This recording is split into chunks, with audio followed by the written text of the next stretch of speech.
Qual era a regra mais cruel da sua família? Na minha família, era proibido tocar na geladeira depois das 8 da noite, e só descobri o verdadeiro motivo anos depois. Na minha família, existia uma regra que, até hoje, eu considero uma das mais estranhas que já vi. Ninguém podia abrir a geladeira depois das 8 da noite.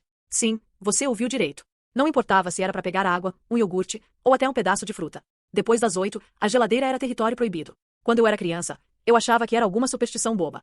Minha mãe sempre dizia com ar sério: regra da casa. Não abra a geladeira depois das 8. E se alguém perguntava o motivo, ela só respondia: para evitar problemas. Problemas com o quê? Ninguém sabia. Meu pai apenas dava de ombros, minha irmã mais velha fingia que entendia, e eu ficava intrigado. Cresci ouvindo essa regra e nunca questionei de verdade.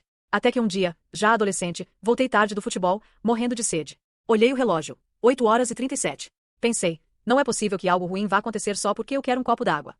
Abri a geladeira. E nada aconteceu. Só o barulho do motor. Bebi a água, fechei e fui dormir. No dia seguinte, acordei com a minha mãe brava. Você abriu a geladeira ontem à noite. Fiquei sem graça e respondi: abri, mas foi só para pegar água. Que diferença faz? Ela suspirou e disse apenas: você vai entender um dia. E realmente, entendi. Mas só muitos anos depois. Quando eu já morava sozinho, ajudei minha mãe a mudar de casa. Enquanto empacotava umas coisas, achei uma caixa cheia de contas antigas e cadernos de anotações dela. E entre os papéis, tinha uma folha amarelada com o título: Controle da geladeira, 2003. Nela, estavam listados todos os itens que sumiram ao longo dos meses. E logo embaixo, uma anotação em letras grandes: proibido abrir a geladeira depois das 8 horas, horário em que os meninos mais beliscam sem anotar.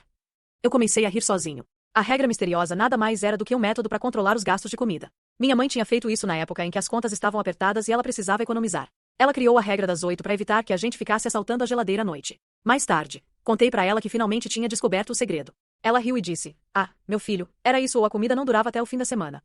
Hoje, sempre que alguém me pergunta se tenho alguma regra estranha de infância, eu conto essa história. E percebo que, no fundo, o que parecia sem noção era só o jeito dela de cuidar da gente, à sua maneira. Então, sim, na minha casa, abrir a geladeira depois das 8 era quase um crime. Mas agora eu entendo. Às vezes, as regras mais absurdas escondem os gestos mais humanos.